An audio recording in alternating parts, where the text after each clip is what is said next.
สวดมนต์ทำวัดกันสวดมนต์เทศ2 3 4 5 6 7 8 9แสงเทียน2,000 ปีที่พ่อจุดใกล้จะดับสิ้นสุดลงแล้วนะพวกเรายังโง่เขลาเบาปัญญาอีกไม่ช้าเทียนคงดับทับคำพีแสงธรรม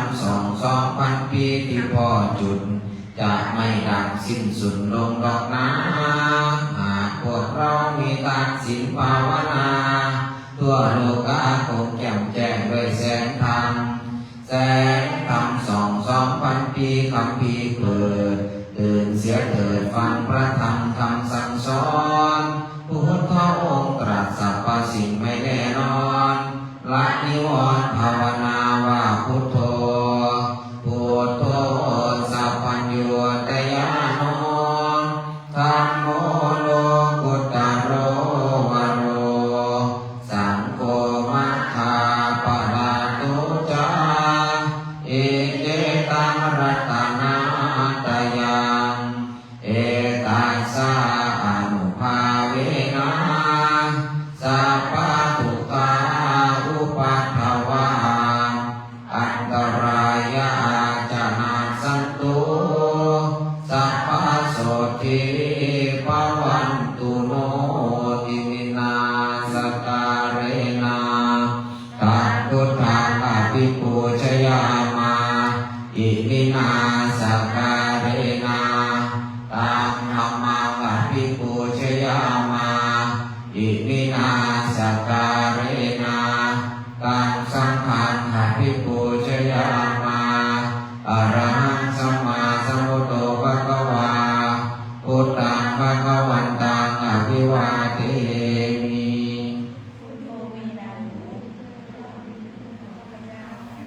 สวากขาโตภะคะวตาธัมโมธัมมังนัมมัสสามิสุปฏิปันโนภะคะวะโตสาวกสังโฆสังฆังนัมมามินะโมตัสสะภะคะวะโตอะระหะโตสัมมาสัมพุทธัสสะนะโมตัสสะภะคะวะโตอะระหะโตสัมมาสัมพุทธัสสะนะโมตัสสะภะคะวะโตอะระหะโตสัมมาสัมพุทธัสสะมายัปปันเตวิสุวิสุลักขณทายะติสรณเนนะสหปัญจศีลานิยาจามะทุติยัมปิมายัปปันเตวิสุวิสุลักขณทายะติสรณเนนะสหปัญจศีลานิยาจามะตติยัมปิมายังพันเตวิสุวิสุลักขณทายะติสรณเนนะสหปัญจศีลานิยาจามะนะโมตัสสะภะคะวะโตอะระหะโตสัมมาสัมพุทธัสสะนะโมตัสสะภะคะวะโตอะระหะโตสัมมาสัมพุทธัสสะนะโมตัสสะภะคะวะโตอะระหะโตสัมมาสัมพุทธัสสะพุทธังสรณังคัจฉามิธัมมังสรณังคัจฉามิสังฆังสรณังคัจฉามิ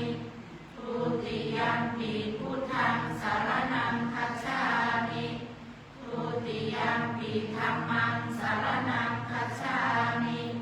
ทุติยัมปิสังฆังสรณังคัจฉามิตติยัมปิพุทธังสรณังคัจฉามิตติยัมปิธัมมังสรณังคัจฉามิตติยัมปิสังฆังสรณังคัจฉามิปานาติปา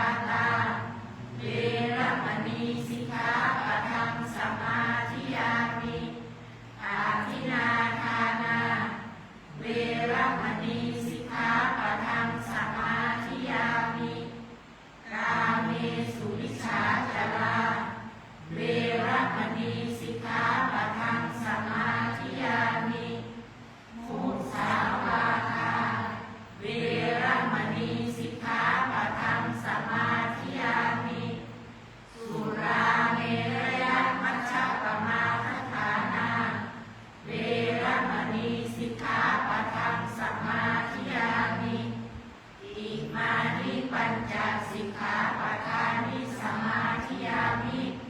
อิมานิปัญจสิกขาปทานิสมาธิยามิอิมานิปัญจสิกขาปทานิสมาธิยามิสัทธุอิมานิปัญจสิกขาปทานิสิเลนะสุขติงยันติสิเลนะโภคสัมปทาสิเลนะนิพุติงยันติตัสสมาสิลังวิโสทะเยวิปติปฏิภายันสัพพสัมปติสิทธิยาสัพพทุกขาวินาศายาปริตังปรุตมังคลังวิปติปฏิภายันสัพพสัมปติสิทธิยาสัพพพยาวินาศายาปริตังปรุตมังคลังวิปติปฏิภายันสัพพสัมปติสิทธิยาสัพพโรคาวินาศายา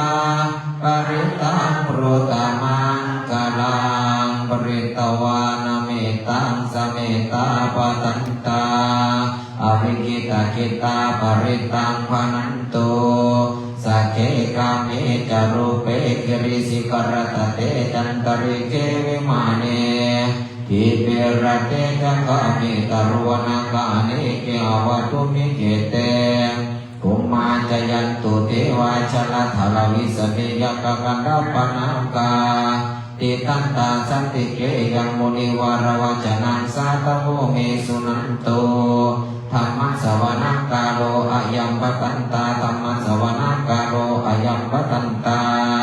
ธรรมสวนาคาโลอายัมปตันตานะโม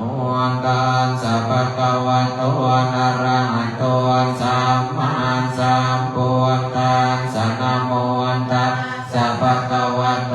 อะระหะโตพุทธัสสะนะโมตัสสะภะคะวะโตอะระหะโต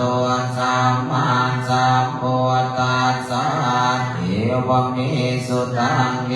กะสมัยยังภะคะวาภาราณสิยังวิหารติอิสิปตานิมิกตาเยตัตตระโกภะคะวาปัญจวัคคีย์ภิกขุอามันเตสิตเวมิภิกขเวอันตาบาปจิตเตนะนะเสวิตาปายโยจายังกาเม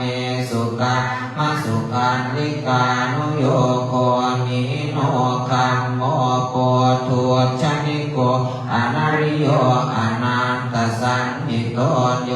จายังอัตตกิรมตานุโยโคทุโกอนาริโยอนันตสันนิโตเอเตเตปิขเวอุโภอันเต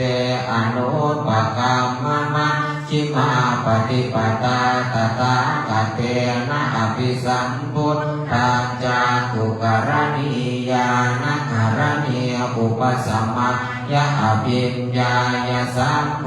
ธายะนิพพานายะสัมวัตติกตมาจะสาภิกขเวมัชฌิมาปฏิปตาตถาคเตนะอภิสัมพุทธังจากขุกรณียานะกรณียอุปสัมมายะอภิญญายะสัมโพธายะนิพพานายะสัมวัตติอายะเมวะอริโยอะขันธิโกมัคโคนเสยทิทังสัมมาทิฏฐิสัมมาสังกัปโปสัมมาวาจาสัมมากัมมันโตสัมมาอาชีโวสัมมาวายาโมสัมมาสติสัมมาสมาธิอายังโคสาภิกขเวมัชฌิมาปฏิปทาตถาคเตนะอภิสัมจักขุกรณียานะกรณีอุปสัมมายะอภิญญายะสัมโพธายะนิพพานายะสัมวัตติกิทังโคปนาภิกขเวทุกขังอริยสัจ จังชาติปิทุกขาจาราปิทุกขามรณังปิทุกขังโสกปริเทวทุกขโตมานังสุปายัญสาปิทุกขาอัปปิเยหิสังปโยโคทุกโขปิเยหิวิปโยโคทุกโขยัมปิชังนัลปฏิตังปิทุกขังสังจิตเตนะปัญจุปาทานะขันธาทุกขาอิทังโกปนาปิขเวทุกขสมุทัยโยอริยสัจจังญายังตัณหาโกโนภวิกะนันทิราคสหตตากัตตระกัตตระทินันทิเนเสยทิทังกามตัณหาภวตัณหาวิภวตัณหาอิทังโกปนาปิขเวทุกขานิโรโธอริยสัจจังโยตัสสะเยวตัณหายะเสสวิราคนิโรโธจาโคปฏินิสาโคมุจิอานารโยอิทังโทปนาปิขเวทุกขานิโรธคานิเนปฏิปทาอริยสัจจังอายเมวะอริโยอะขังคิโกมัคโกนเสยทิตังสัมมาจิตติสัมมาสังกัปโปสัมมาวาจาสัมมากัมมันโตสัมมาอาชีวรสัมมาวายาโมสัมมาสติสัมมาสมาธิทังทุกขังอริยสัจจันติเมภิกขเวบุพเพอนันโนสุเตสุทังคุงอุตตปาทิยานังอุตตปาทิปัญญาอุตตปาทิวิชชาอุตตปาทิอาโลโกอุตตปาทิตังโกปนิทังทุกขังอริยสัจจังปริญเยยันติเมภิกขเวบุพเพอนันโนสุเตสุทังเนสุจักกุงอุตตปาทิยานังอุตตปาทิปัญญาอุตตปาทิวิชชาอุตตปาทิอาโลโกอุตตปาทิตังโกปนิตังทุกขังอริยสัจจังปริญญาตันติเมภิกขเวบุพเพอนันโนสุเตสุทังเนสุจักกุงอุตตปาทิยานังอุตตปาทิปัญญาอุตตปาทิวิชชาอุตตปาทิอาโลโกอุตตปาทิอิทังทุกขสมุทัยโยอริยสัจจันติเมภิกขเวบุพเพอนันโนสุเตสุทังเนสุจักกุงอุตตปาทิยานังอุตตปาทิปัญญาอุตตปาทิวิชชาอุตตปาทิอาโลโกอุตตปาทิตังโคปนิตังทุกขสมุทัยโยอริยสัจจังปหาตัปปันติเมภิกขเวบุพเพอนันโนสุเตสุทังเนสุจักกุงอุตตปาทิยานังอุตตปาทิปัญญาอุตตปาทิวิชชาอุตตปาทิอาโลโกอุตตปาทิตังโคปนิตังทุกขสมุทัยโยอริยสัจจังปณิหินันติเมภิกขเวบุพเพสุทังเมสุจักกุงอุตตปาทิยานังอุตตปาทิปัญญาอุตตปาทิวิชชาอุตตปาทิอาโลโกอุตตปาทิอิทังทุกขนิโรโธอริยสัจจันติเมภิกขเวบุพเพอนันโนสุเตสุทังเนสุจักกุงอุตตปาทิยานังอุตตปาทิปัญญาอุตตปาทิวิชชาอุตตปาทิอาโลโกอุตตปาทิตังโคปนิตังทุกขานิโรโธอริยสัจจังสัจจิกาตัปปันติเมภิกขเวบุพเพอนันโนสุเตสุทังเนสุจักกุงอุตตปาทิยานังอุตตปาทิปัญญาอุตตปาทิวิชชาอุตตปาทิอาโลโกอุตตปาทิตังโทปนิตังทุกขานิโรโธอริยสัจจังสัจจิกตันติเมภิกขเวบุพเพ เทอนันโนสุเตสุธรรมเมสุจักกุงอุทธปาทิยานังอุทธปาทิปัญญาอุทธปาทิวิชชาอุทธปาทิอาโลโกอุทธปาทิอิทังทุกขานิโรธคามินีปฏิปทาอริยสัจจันติเมภิกขเวกุเทอนันโนสุเตสุธรรมเมสุจักกุงอุทธปาทิยานังอุทธปาทิปัญญาอุทธปาทิวิชชาอุทธปาทิอาโลโกอุทธปาทิตังโกปฏิตังทุกขานิโรธคามินิปฏิปทาอริยสัจจังภาเวตัพพันติเมภิกขเวกุเทอนันโนสุเตสุธรรมเมสุจักกุงอุทธปาทิยานังอุทธปาทิปัญญาอุทธปาทิวิชชาอุทธปาทิอาโลโกอุทธปาทิตังโกปณิตังทุกขานิโรธคามินีปฏิปทาอริยสัจจังภาวิตันติเมภิกขเวกุเทอนันโนสุเตสุธรรมเมสุจักกุงอุทธปาทิยานัง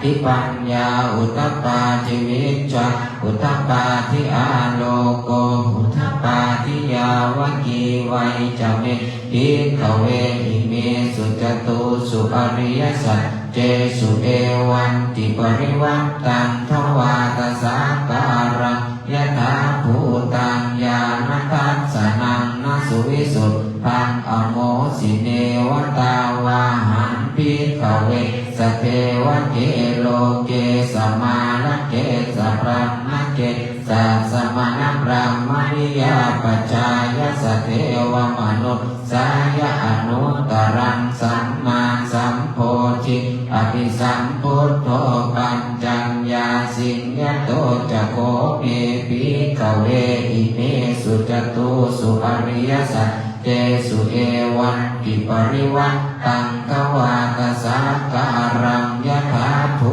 ตังญาณทัสสนังสุวิสุทธังอโมสิอัฏฐาหังภิกขเวสเทวะเจโลเกสมาลเกสพรหมเกสัสมานะพรหมนิยาปัจจายสเทวมนุษสายอนุตตรังสัมมาสัมโพธิอภิสัมพุทโธปัญจัญญาสิงญาณังจัปนะเมทัสสนังบุตรปาทิอกุปปะเมวิโมติอายมันติมัชชาตินาติธานิปุนาภโวติอิธัมมโวจะภควะอัตตมนังปัญจวัคคียาภิกขุภควโตภาสิตังอภินันทุนอิมัสสมิงจัปนะเวยากรณังสมิงปัญจมาเนสมโตโกนทันสังวิตมรังธรรมจักขุตปาทิยังจินจิตสมุทัยธรรมังสัพพันตังนิโรธธรรมันติปวัตติเตจะภควตาธรรมจักเกภูมิมาเทวังสันตมโนสาเวสุเอตัภควตาภารานัสสิยังอิสิปตะเนมิกัทธาเยอนุตตรังธรรมจักตังปวัตติตังอาปฏิวัติยังสมะเนนวะพรหมเนนวะเทเวนวะมาเรนวะพรหมุนาวะเจนะจิวะโลกัสสมินติภูมานังเทวานังสัตตังสุตวาจาตุมนาราจิกาเน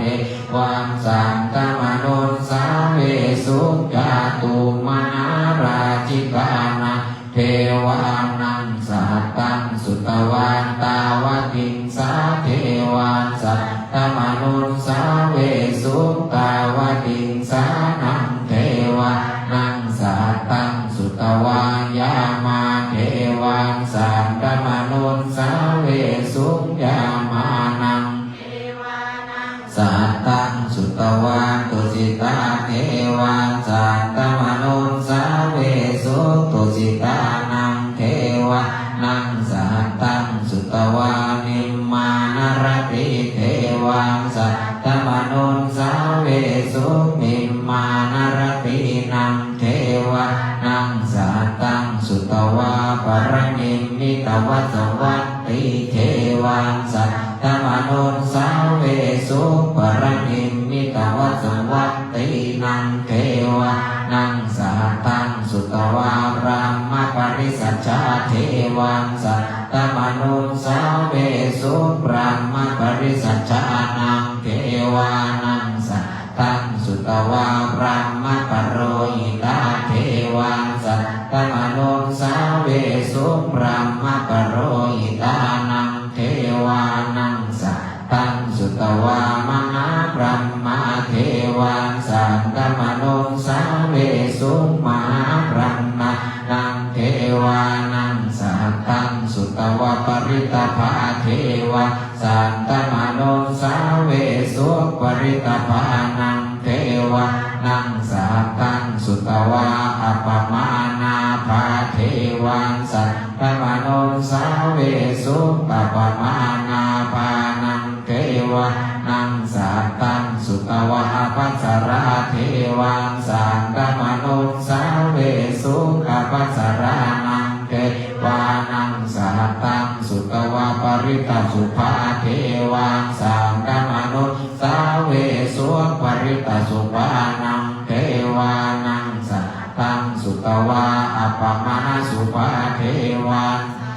มนุสสาเวสุอัปปมาณสุภานังเทวานังสัตตังสุตวาสุภกินนาคาเทวันสัตตมนุสสาเวสุสุภกินนาคานังเทวานังสัตตังสุตวาอสัญญิสัตตาเทวันสัตตมนุสสาเวสุอสัญญิสัตตานังเทวานังสัตตังสุตวาเวงอปราเทวันสัตตมนุสสาเวสุเวงอปรานังเทวานังสัตตังสุตวาอวิหาเทวันสัตตมนุสสาเวสุอวิหานังเทวานังสัตตังสุตวาตัปปะเทวันสัตตมนุสสาเวสุปตัปปะนังเทวานังสัตตังสุตวาสุทังสาเทวันสัตตมนุสสาเวสุสุทังสานังสัทธังสุตวาสุตัสสีเทวันสัตตมนุสสาเวสุสุทังสีนังเทวานังสัตตังสุตวาอากานิทักกาเทวันสัตตมนุสสาเวสุเอตัมปะคะวะตาภาราณสิยังอิสิปตะเนวิกตาเยอนุตุรันธรรมจักกังปวัตติตังอปฏิวัติยังสมะเนนวาพระมะเนนวาเทเวนวามาเรนวาพระมุนาวาเจนะจิวะโลกัสสมินติอิหันเตนะคะเนนะเตนะโมโหเตนะยาวะพระมโลกัสสะโตอาปุตกัจฉิอายันตตตสังามสีโลกธาตุสังกัมปิสัมปะกัมปิสัมปะเวทิอัปปมาโนจะโอลาโรโอภาโสโลเกปาตุระโมสิอภิกัมเมวะเทวะนังเทวานุภาวังอัตตโกภะคะวะอุทานังอุทานเนสิอัญญาสิวัตโพโกนทันโยอัญญาสิวัตโพโกนทันโยติติทังอายสมัตโตโกนทันยัสสะอัญญาโกนทันโยตเววนามังอาโหสิติเอวะเมสุตังเอกังสมายังภะคะวาสาวัตถิยังวิหรติเชตวันเนอนาถบิณฑิกัสสะอาราเมตตระโกภะคะวะภิกขุอามันเตสิภิกขโวติปะทันเตติเตภิกขุภะคะวะโตปัจจัสโสสุงภะคะวะเอตตะโวจะเมตายภิกขเวเจโตวิมุตติยาอาเสวิตา ายภาวิตายพมุริกตายญาณิกตายวัตถุกตายอนุทิตายปริจิตายสุสมลัตถายเอกาทัสสานิสังสาปฏิกันทากตเมเอกาทัสสะสุขังสุปฏิสุขังปฏิพุชตินปะปะกังสุปินังปัสสติมนุสสานังปิโยโหติอะมนุสสานังปิโยโหติเทวตารักขันตินาสอัคคีวาวิสังวาสัทธังวากรรมติตุวตังจิตตังสมาธิยติโมขวันโนวิปัสสิทติอสมุลลโหกาลังกโรติอุตตริงอัปปฏิวิชันโตพระมโลกุปโภโมติเมตายภิกขเวเตโตวิโมติยาอาเสวิตายภาวิตายมุริกตายญาณิกตายวัตถุกตายอนุทิตายปริจิตายสุสมลัตอิเมเอกาทัสสานิสังสาปฏิกังคาติอิธรรมโวจะภควะอัตตมนาเตภิกขุภควโตปาสิตังอภินันทุนไตมุโทสิรตโรนามติรโกรัตนะกิโกอินะมุตโตมหาเตโชมหาโพโคมหิทิโกตัสสะหังศิลสาปะเทวันทามิปุริสุตตมังเอเตนะสัจวัชเชนะโสติเมโหตุสัพพทาอิติปิโสภควายมราชาโนมทาเวสุวรรณโนมรณังสุขังอหังสุขโตนะโมพุทธายะทาเวสุวรรณโนจาตุมหาราชิกายะขพันตาปัตตภูริโตเวสพุทธสัพพุทธังอรหันตุโตท้าวเวสสุวรรณโนนะโมพุทธายะสัมปจิจฉามินาสังสิโมพระมาจมหาเทวะสัพเพยัคฆาปรายันติพระมาจมหาเทวะอภิลาภาภวันตุเมมหาปุญโยมหาลาภภวันตุเมมิเตภวติพุทธมาอะโอนะโมพุทธายะวิรัตโยวิรโคนายังวิรหิงสะวิรธาสีวิรธาสาวิรโยบุญตัสสมานิมามาโกตัสสะสวะองสัมปติชามิเพ่งเพ่งพาพาหาหาลืออิติปิโสภะคะวาอะระหังสัมมาสัมพุทโธเวชชาจารณะสัมปันโนสุขโตโลกวิโตอนุตตรปุริสตังกัสสารติสัตตาเทวมนุษย์สานังโกโตภะคะวาติสวากาโตภะคะวตาธัมโมสันเตติโกอาการิโกเตหิปัสสิโกโอปนัยโกปัจจันตังเวทิตังโอวิญโยเนติสุปฏิปันโนภะคะวะโตสาวกสังโฆอุชุปฏิปันโนภะคะวะโตสาวกสังโฆญาญปฏิปันโนภะคะวะโตสาวกสังโฆสามีจิปฏิปันโนภะคะวะโตสาวกสังโฆยะมิธัมจัตตาริปุริสายุกานิอัตถปุริสบุปาราเอสัพพะคะวะโตสาวกสังโฆอาหุเนยโยปาหุเนยโยเนยโยอัญชลีกรณิโยอนุตตรังบุญญาเกตังโลกัสสาติปะมุงสมาสมปิเนมิตสาวุตันตังปรีมิกรังอุติตโกรัตเสนมารังกานาทิธรรมวิจินาจิตาวะโพเรนโตตันเตตัสสะภวตุเตจยมังคลานิมาราติเรกมปิโยติตัสสะปราติโกรังปนารวะกมากมตาตยะอันกันเตสุตันตวิจินาจิตาวามุนิโตตันเตตัสสะภวตุเตจยมังคลานินาราคิลิกัจจวรังอติมาตภูตังตา าวะกิจากรรมจเนยวสุตารุนันตังเมตังกุเสกวิจินาจิตวามุนินโทตังเตตัสสะภวตุเตจยมังคลานิอุกิตกานกรรมติหัสัสุตารุนันตังกาวันติโยจนปตังปุริมารวันตังเยเทพิสังกตมโนจิตวามุนินโทตังเตตัสสะภวตุเตชยมังคลานิกาตวานากาตมุตรังวิวกาปินิยจินจายตุตวจนังจนกายมันเสสันเตนะโสมวิจินาจิตวามุนินโทตังเตตัสสะภวตุเตชยมังคลานิสัจจังวิหายมัตติสัจจักวาลเจตุงวาตาภิโรปิตมนัง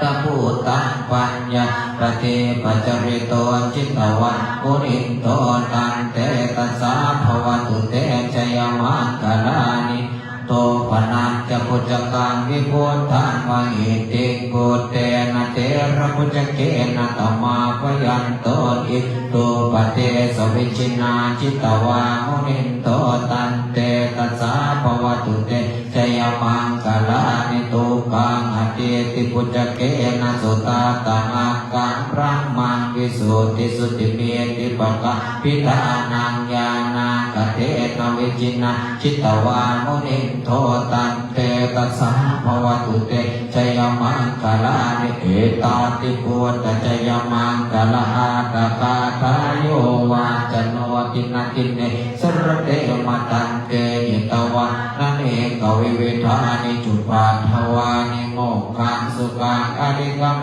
ยนโรสปัญโยมหาการุณิโกนะโลหิตายาสัพพปานินางปุเรตวะบารมีสัพพะปันโตสัมโพธิโมตมังเกเตนะสัจจวัชเชนะโมตุเตชยมังคลังชยันโตโพธิยาโมเรสัตยานังนันดิวันตโนเอวันตวันวิจโยโมหิจยังสุจยมังคะเรอปราจิตปันลังเกสีเสปัตวิโภคะเรอภิเสเกสัพพุทธานังอัปปัตโตปโมนติสุนังกันตังสุมังกลังสุปปันตังกิตังสุขโนสุโมโมโตจะสุเยตังพระมัจจาริสุปตะกินังกายกัมมังวาจากัมมังปะดากินังปะทากินังมโนกัมมังปะเดชิเตปะดากินาปะดากินานิกัตตุวานลปันตะเหปะหาตาคิเนสัพเพสัตตาสัตว์ทั้งหลายที่เป็นต้นทุกข์เกิดเจ็บเจ็บตายด้วยกันทั้งหมดทั้งสิ้นอเวราหุนตุจงเป็นสุขเถิดอย่าได้มีเวรแก่กันและกันเลยปยาปัจจาหุนตุจงเป็นสุขเถิดอย่าได้พยาบาทเบียดเบียนซึ่งกันและกันเลยอนิคาหุนตุจงเป็นสุขเถิดอย่าได้มีความทุกข์กายทุกข์ใจเลยสุขีอัตตานังปริหารันตุจงมีแต่ความสุขกายสุขใจรักษาตนให้พ้นจากทุกข์ไปทั้งสิ้นเถิดอิทังโนยาตินังโหตุสุจิตาโหตุยาตโยขอเดชะตั้งจิตอุทิศโทษบุญกุศลส่วนนี้แผ่ไปให้ไปสักถึงบิดามารดาครูอาจารย์กัลยาณมิตรสนิทกันทั้งพระราชาพระราชินีพระราชโอรสพระราชธิดาคณะรัฐบาลและฝ่ายการทหารตำรวจและสาธุชนทั้งหลายที่ช่วยบำรุงพระพุทธศาสนา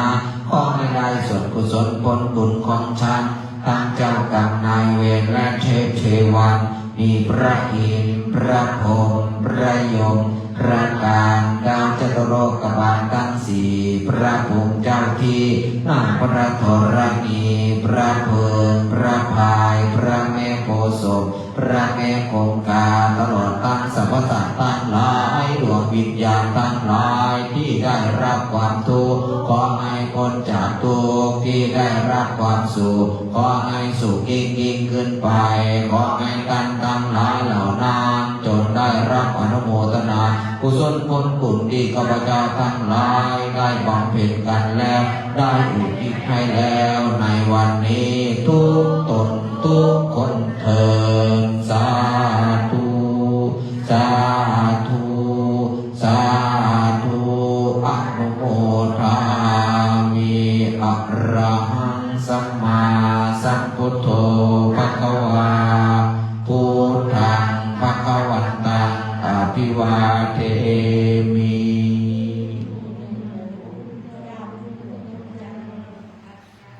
สุวาคาโตภะคะวะตาธัมโมธัมมังนามัสสามิสุปฏิปันโนภะคะวะโตสาวกสังโฆสังฆังนามามิ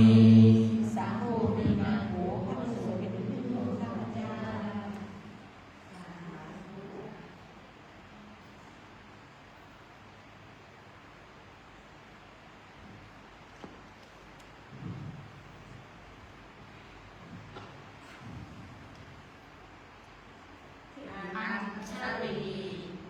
วันทาอัคราพุทโธ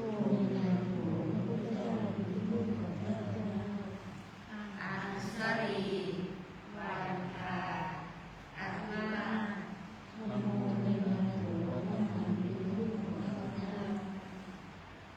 อัญชลีวันทาอัคราสัมโฆ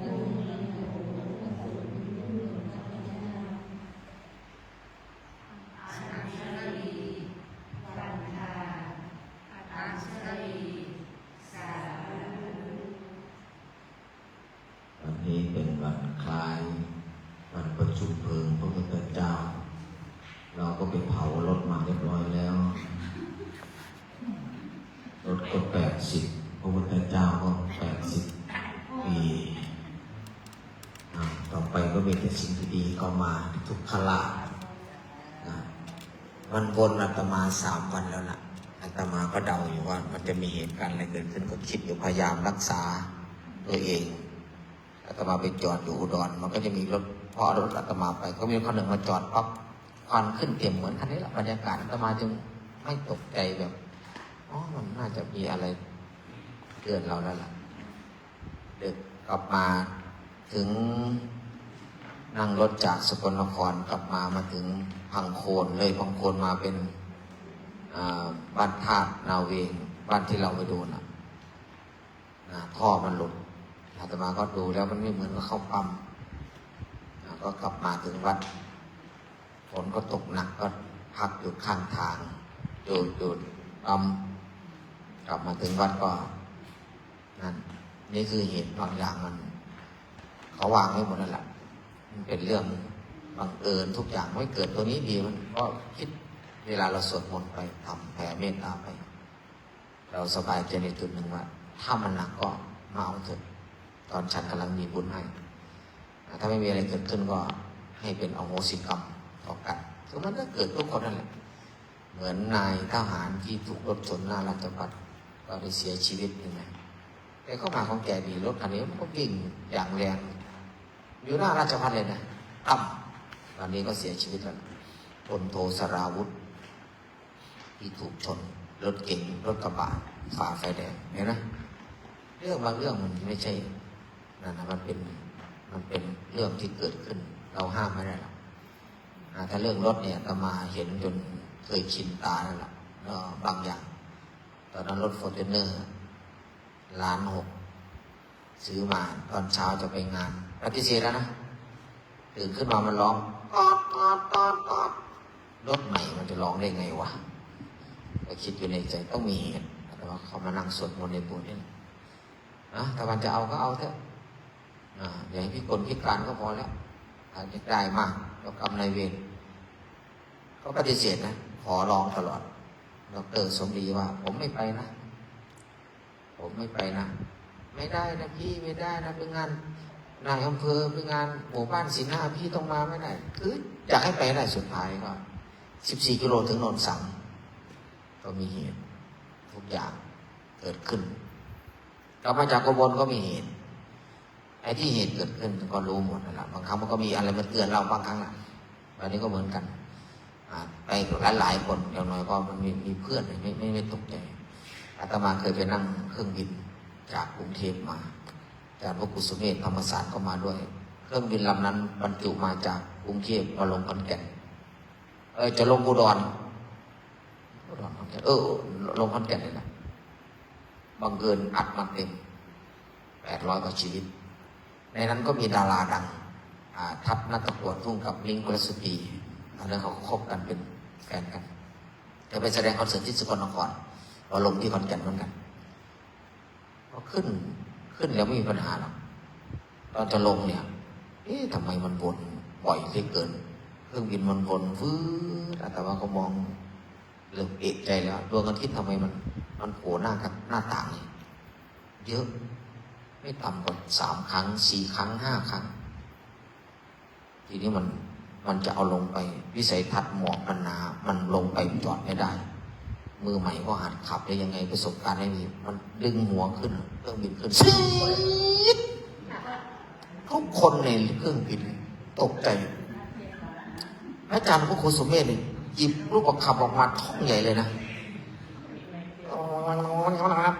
ทัพนักตะกั่วคงก็อาราธนาพระอะไรญาติโยมในเครื่องบินต่างคนต่างนึกออกมาเนี่ย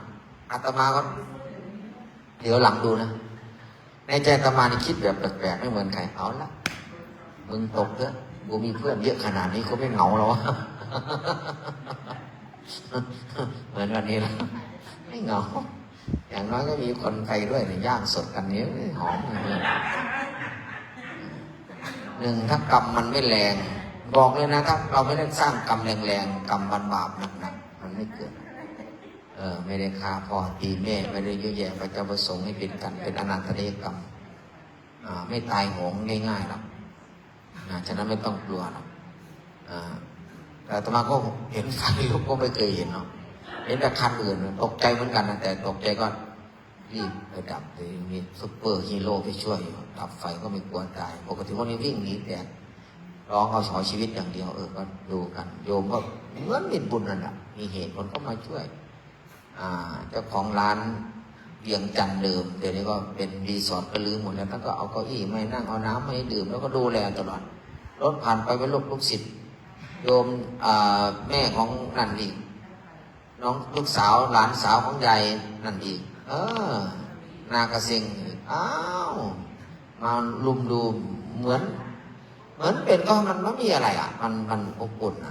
ถ้าตายก็ตายแสบๆเขาเรียกว่าตายแสบๆไม่ห่วงก็ดีนะมันก็จังหวะทุกอย่างดีกว่ามันไปเกิดดึกดื่นกลางคืนฝนตกหนักไม่มีใครเห็นโอ้ยบรรยากาศอาตมาไม่อาตมาเห็นบ่อยแล้วเรื่องเหล่านี้เพราะว่ามันเกิดรถใหม่ก็เกิดขึ้นได้ไม่ใช่แต่รถเก่านะบางคนก็คิดว่าไม่เก่ามีปัญหาใหม่ก็เกิดขึ้นเหมือนกันถ้ามันจะเกิดมันเกิดได้ง่ายหรอกง่ายๆทุกอย่างนะแต่ว่าแม่นางย่านางดีขนาดไหนมันกรรมบางครั้งมันเต็มของมันแล้วอย่างเทศบาลเนาะอบตทางบึงการไปเที่ยวยังไงลงทั้งคันก็ไปหมดเลยซึ่งมันมีที่จอดมันไม่จอดรถนักเรียนก็เหมือนกันที่มันเกิดควันขึ้นเต็มทำไม่จอดอย่างเงี้ยเพื่อนก็ไม่บอกโยมก็อุตส่าห์ไปคนละทางนั้นก็ยังวนกลับมาเห็นไหมมาดูแล้วก็ต้องจะเห็นอาจารย์อาจารย์ออกมาก่อนแต่ก็เห็นลูกก็วิ่งเลยนะไม่ห่วงชีวิตหยิบน้ำหยิบอะไรมาช่วยมันเนี่ยสังคมเลยเวลาถึงข่าวสวยถึงข่าวจังหวะไม่นั่นหรอกมันก็มีทุกคนแหละจังหวะดีของชีวิตไม่อดเพราะน้องฝ้ายกับแม่น้องฝ้ายก็ไปเลยได้ยินข่าวก็นำรถไปขนผู้โดยสารกลับขึ้นมาแต่ว่าก็นั่งรถขนสบายไม่เครียดนะไม่เครียดเลยนะโดยแต่โยมนอนไม่หลับจริงๆโยมก็สนุกเฉยนะแค่เปิดประตูไม่ได้เองนะไอ้พันหาประตูก็ไม่เจอตกใจมากเศร้าฝ่าเศร้าไฟ ก็มันเป็นเรื่องปกตินะต่อไปก็เจอแต่สิ่งวันนี้เป็นวันขายวันประชุมเพลิงพระเจ้าเราก็มาสวดมนต์เราไม่ได้เห็นนะอุปสรรคมันมีหนึ่งมาไม่ตรงเวลาสองก็คือมาแล้วฝนก็ลินบรรยากาศเราไม่ทำให้เราขี้เกียจบางคนฝนไม่ตกไม่สวดก็ได้นะแม่มดก็ยังกางร่มมาร่มสวดไปอย่างนี้บางคนอย่าลืมนะมีอุปสรรคมากยิ่งสร้างบารมีมากอย่าพอใจยิ่งเจออุปสรรคเหล่านี้มากๆทุกเรื่องมากๆทุกใจมากพระพุทธเจ้ายืนมาพระองค์เจอทุกข์ก่อนพระองค์จะไปหาสมุทัยทุกสมุทัยพระองค์เห็นทุกข์ก่อนจึงไปหาเหตุของทุกข์เขาพูดแต่เหตุของทุกข์เราไม่เคยเจอไงเห็นไหมอันนี้เราก็มีประสบการณ์นั่งรถไปรถไฟไหม้เห็นมาแล้วเห็นแต่เขาเจอเห็นไหมถ้ารถคันนี้เป็นรถแก๊สล่ะมันก็ไม่เป็นไรอีกเขามีบุญนั่งรถธรรมดามันก็ไม่ได้ระเบิดได้เหมือนกันนั่นแหละถ้ารถระเบิดตู้มอย่างเงี้ยแต่ว่าไม่ห่วงเลยเอาห่วงโยมที่ตกใจไฟลุกพอโยมเทมพรก็ไปช่วยปิดอย่างเงี้ยอาตมาก็กลัวตุ้มขึ้นมากลัวลูกหลานเขาเป็นอะไรอาตมาตัวอาตมาไม่มีปัญหาเป็นก็พ่อแม่ก็คงจะไม่ร้องไห้หรอกเพราะไม่มีพ่อแม่ไงโยมพ่อแม่ยังอยู่เนาะก็ไหนมาเนี่ยห่วงโยมมากกว่าก็เลยก็หันไปปรับดับสบายกระโปรงดูถ้าเป็นพิษทุกข์ก็ไม่เปิดละกระโปรงไปกลับปรับต่อเซ้ยจริงๆมันต้องเปิดดูเช็คทุกอย่างมันต้องดูกระโปรงดูก็รู้ทันทีว่ามันเกิดเหตุจากอะไรควันมันก็มีที่เดียวเพราะเครื่องมันอยู่ข้างหน้าไม่ใช่อยู่ข้างหลังมันไม่เกี่ยวกันหรอกก็ประมาณนั้นเหตุมันจะเกิดเพราะเกิดขึ้นในหมดถ้าเป็นภาคใต้เราก็คงจะลงอีกคดีหนึ่งอันนี้มันภาคบ้านเรามันก็ทุกอย่างมันลิขิตไปหมดแล้วล่ะลิขิตหมดเราไปอย่างนี้เจออย่างนี้ไปอย่างนี้เจออย่างนี้ทำบุญร่วมกันทำบารมีร่วมกันเหตุเกิด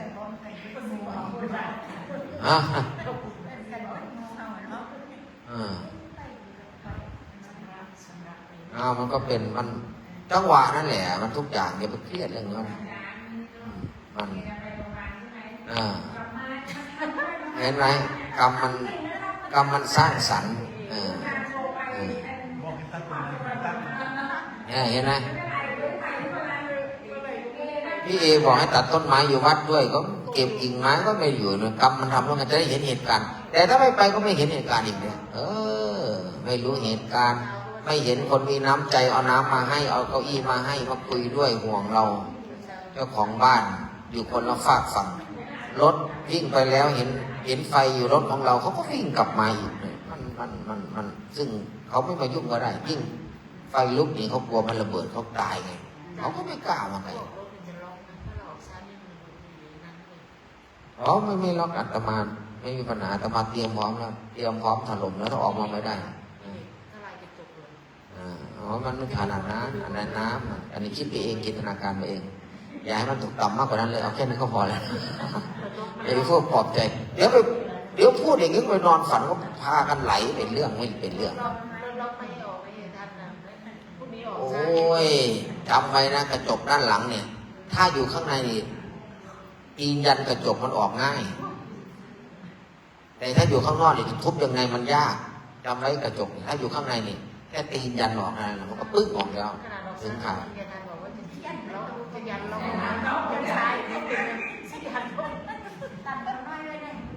ก็นั่งดียายมันล็อกบอก VIP ยายกำลังนั่งดียายจะลุกทำไมนั่งดีทุกอย่างเรื่องนี้ก็เป็นดีแล้วล่ะถ้าเราไม่ได้ทำกรรมทุกข์ร่วมกันมาเราก็ไม่ได้ไปด้วยกันหรอกจริงๆถ้าย่างสุดก็ย่างด้วยกันนั่นแหละแต่มาก็ไม่ทิ้งโยมหรอกแต่มันไม่มีอะไรหรอกเพราะว่าถ้าไปทำกรรมหนักอาตมาก็มีความเชื่อเรื่องพุทธคุณธรรมคุณสังฆคุณไม่ตายโหงง่ายๆหรอกฟ้าไม่ผ่าหาไม่กินรถไม่ท่อมอะไรมันก็เหตุไงทำกรรมร่วมกันมาต่อไปนี้ไม่รู้จะพาไปกับตะไม้พวกนี้เกินพวกนี้รู้จะไปด้วยก่อนกลัวเริ่มกลัวแล้วฉะนั้น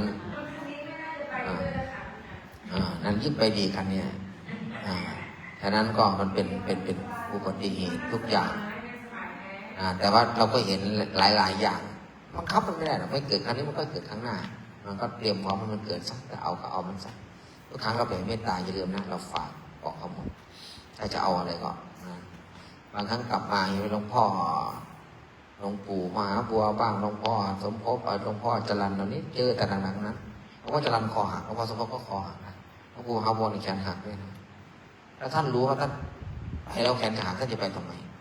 พระทั้งหมดที่นั่งเครื่องบินไปมรณภาพเครื่องบินระเบิดใช่ไหมไปทำไมมันกรรมไงมันหลวงพ่อโมคคัลลานะรู้ว่ามันจะห่อมาฆ่าคุณถ้าไม่อยู่ให้เขาฆ่ามันกรรมมันเต็มแล้วไงมันถึงเวลาอันนี้ก็เหมือนกันถึงข่าวถ้ามันดีบุญบารมีของโยมอาจจะไปเห็นเหตุการณ์แต่จะมาไปคนเดียวหรืออะไรประมาณนั้นก็กันไว้หลายอย่างเช็คดูอย่างนี้มันเป็นหลายอย่างเพราะว่าก็ไม่เป็นไรบางสิ่งไม่ได้ไปไม่ไรอยู่ในเหตุการณ์จะไปก็ไม่ไปอย่างนี้มันก็รอดได้มียายหนึ่ง หลวงพ่ออะไรที่ข่าวที่เราไปไหว้ท่านไม่ได้ไปไหว้หรอกแต่ผ่านวัดท่านไปก่อนจะเกิดเหตุนัดยายคนนี้ไว้ตี 3แกก็ยืนรอเกิดตี 3พอถึง5 โมงตี 5เห็นสว่างบอกแกรอแต่รถคันนั้นรถตู้วิ่งผ่านไปแกไปเลยนะแกวิ่งตามหลังแกก็ไม่ทันหลวงพ่อก็ไปประสบอุบัติเหตุตายทั้งลำที่อยู่อำเภออะไรที่เราไปลึกๆมันมีกลางคืนเป็นรถทางพิเศษนะเมื่อไรนั่นแหละ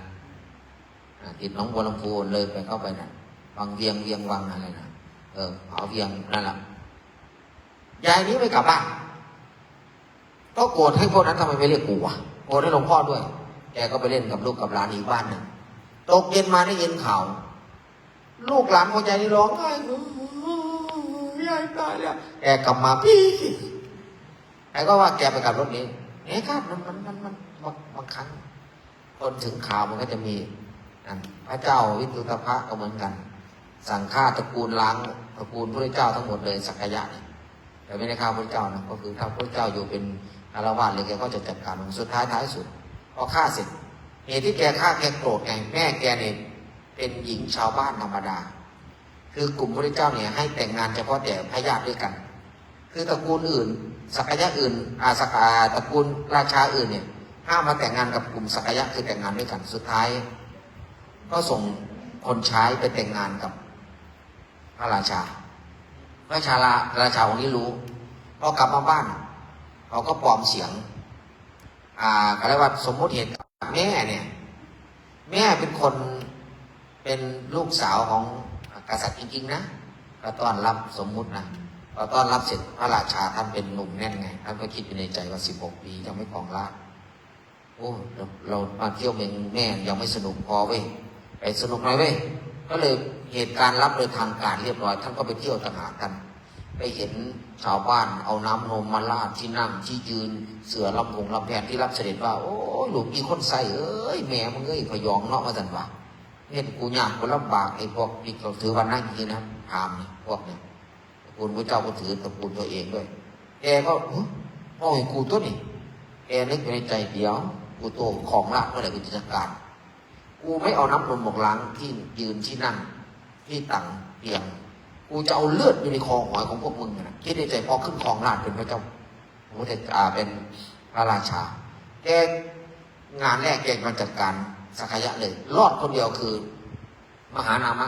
กระโดดลงไปน้ำพญานาคช่วยนอกนั้นตายเกลี้ยงหมดเลยปาดคอลูกเล็กเด็กแดงทีนี้พอจะกลับเมืองมาพักที่หนองน้ำนั้นไม่มีน้ำมีก็มีไม่มากก็กางเต็นท์อยู่ตรงนี้เลยเย็นดีพระราชาก็ให้ลูกศิษย์กางเต็นท์ลูกน้องบริวารพวกกำหนักมันมีมดมีแมงมากัดให้ไปนอนอยู่ใต้หนองน้ำไอ้พวกกำเบาก็มีมดมีแมงมากัดอยู่ข้างล่างให้ไปนอนข้างบนดึกดื่นเที่ยงคืนมาฝนหาใหญ่มาน้ำไม่รู้ไหลมาจากไหนท่วมพระราชาสวรรคตของลูกศิษย์พวกกำหนักเห็นไหมฉะนั้นมันเป็นกรรมถ้ามันหมดแล้วก็มีแต่ทุกขลาภเท่านั้นนะฉะนั้นก็ใครไม่ไปก็รอคิวต่อไปนะใครไปก็โชคเรื่องโชคเพราะเราพวกนี้ให้โชคพวกไปก่อนไงมาได้ก็โชคกันเล็กๆน้อยๆไปแล้วไงไปก็ไม่ว่ากันต่อไปลำดับต่อไปใครไปส่งไปอะไรก็อนุโมทนาบุญด้วยกันเนาะไปกลับบ้านไปพักดึกแล้วดีได้มาสวดมนต์ในวันนี้สวดมนต์พระเจ้าวันขายประชุมเพลิงพระเจ้า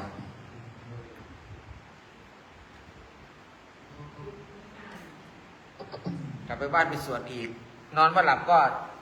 ไลฟ์สดกันนะให้ทันกับเขียนพร